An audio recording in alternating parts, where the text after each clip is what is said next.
Happy weekends! Good morning mga kapakpak yun. Early morning, Friday. Again, this is Sir Kuya Dan. Welcome again dito sa Dan Ibunan. Again sa mga nagtatanong. gusto ko itong pagtatagay. Located po tayo. Kalabate. Sa 37 Consuelo Street, Marulas, Valenzuela City. Yan, sarap dito sa natin. Pwede po kayo dumapo rito from Monday to Saturday, 8 a.m. hanggang 8 p.m. ang gabi. Yan, sarap. Kwentuhan dahil tayo dito kapakpak. At syempre, sagot ni Kuya Dan ng kape-kape. Nagdi-deliver po tayo again sa buong Metro Manila. Mamaya magla-live tayo. May topic na i-discuss Kuya Dan, nakakatuwa.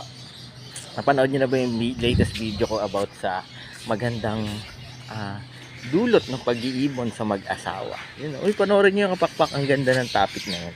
Kasi, testimony siya ng mga couple natin, especially yung mga asawang babae.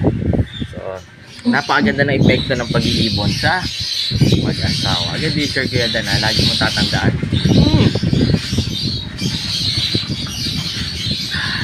Mas masaya ang buhay pag may ibon. Life is happier with birds at home. God bless the lahat.